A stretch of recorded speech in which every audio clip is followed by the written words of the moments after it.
So this is the news that is just coming in. CNN News 18 has accessed a 4-stage strategy of the radical outfit of Popular Front of India. In stage 1 strategy, members should be recruited and they are to be trained in attacking and use of rods and other weapons.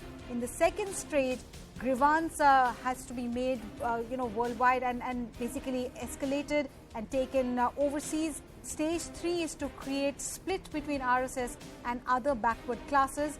Weapon mobilization at this stage. Stage 4, with the help of weapons and other mechanisms, create and establish our own constitution on Islamic principles. So those are the details that Manoj Gupta has for us. And on this, to take the discussion further, Akansha Swaroop is here in the studio. Over to you, Akansha.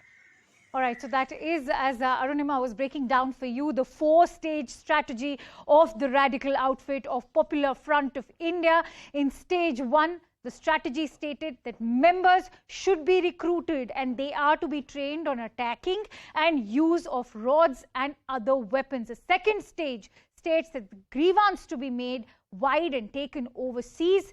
Stage 3, create split between the RSS and other backward classes. Weapon mobilization at this stage. And stage 4, with the help of weapons and other mechanisms, create and establish our own constitution on Islamic principles. That is what the 4-stage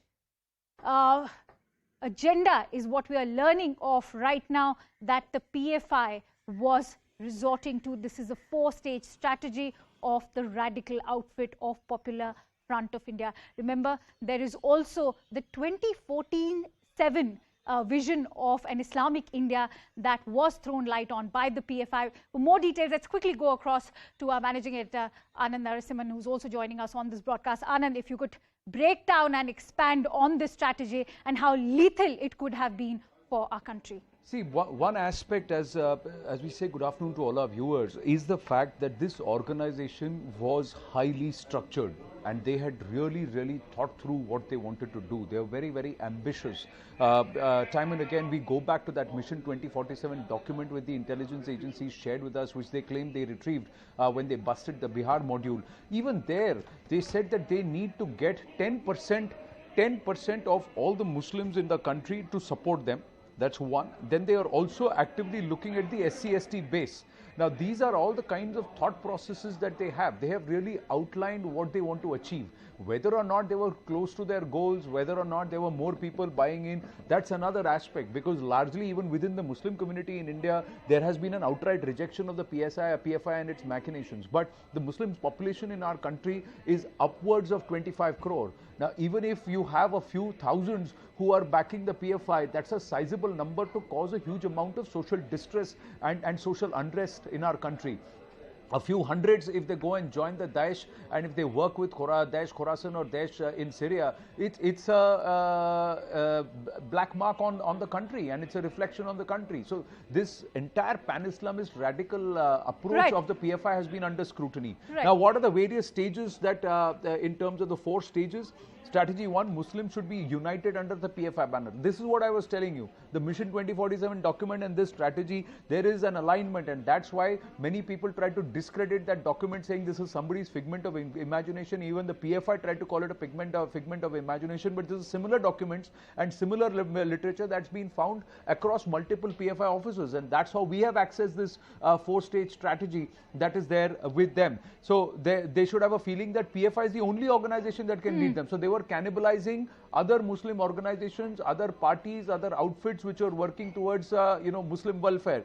Then they said the second stage, grievance should be made wide and taken overseas. So they were also stitching this narrative. The third stage, the PFI should give shelter to SC/ST. Like I said, this entire thing about using the SC/ST, the Dalit groups, and trying to bring them and move them and get them to convert to Islam, and then to stitch that narrative of Dalit Muslim Ekta, etc. This is why those keywords secular, constitution, Ambedkar, etc. had to be used, because these are words which are trigger words for the Dalit and the SC/ST community. So these are things, this is how they're staging, and PFI should be the leader of all Muslims. That's the stage 4. That imagine at the end of the day, there is no other organization but the PFI and its various frontal organizations that become the champions of Muslim, and imagine, and eventually they want to convert and change, alter the DNA of India itself. This is how deep-rooted their thought process philosophy is, and they are willing to play the long game. They are not in it for the short game. They are in it for the long game, and this is something which has started from the 80s in the form of SIMI, then Indian Mujahideen, and now Popular Front of India. And Anand, you know, what is also catching my attention right now is point number 3, the stage number 3 that we are referring to in our inputs. It's about how it's been on their agenda to create a split between the RSS as well, and that perhaps also goes on to explain the many murders and the killings of those Hindu workers, how RSS and the other Hindu outfits have been on the radar of the PFI. Even the BJP, going by the current protests, has alleged how this seems to be a vendetta protest, what's going on in the state of Kerala especially. See, here, this is where the entire positioning against the RSS is political. And why the PFI is pushing itself and positioning itself against the RSS. This PFI agenda or pan-Islamist agenda, the RSS believes has been existing even before the RSS ever came into to fray. Because this pan-Islam is, and politicization of Islam is something which we have seen through the course of imperialism, through the course of the Mopla riots, the Khilafat movement 102 years ago till 1924. The Khilafat movement was all based on all of this. Kerala was the epicenter of these kind of riots, where it is being given, they try to stitch the narrative that it was anti-British. It was not anti-British, it was anti-Hindu and anti-Christian. Those riots which happened in that very same area in North Kerala, where the PFI today finds itself as its headquarters and its nerve center, that is this entire Malappuram, Kasaragod region. So these are aspects which date far beyond the RSS. Why the RSS? Because the RSS has been trying to work on Samarasta. They've been trying to build a societal combine where the divisions of caste are being superseded. Pashmanda Muslims are being encouraged to step up and come in to become more active. The Muslim Rashtriya Manch of the RSS has also been very active on ground. This, the PFI, with its long-term goal of being the only face of Muslims in the country, finds it as a huge threat. The other part is that the BJP, if you were to see its nature, it's no longer a Brahmin Baniya organization. The RSS is no longer a Brahmin Baniya organization as it was touted to be. The largest representation in parliament today and in the cabinet today is of OBCs, SC/STs. The BJP and the RSS, it is under them that we have the country's first tribal or Vanvasi president, who's a teacher herself, and she is now the president of the country. These are all aspects which steer the narrative away from the PFI. So the PFI stated villain has to be the RSS, because unless they target the RSS and cannibalize it, they cannot push their own pan-Islamist and growth agenda. So their object is manifold. One is to target RSS and blame it for everything, and the other is to cannibalize the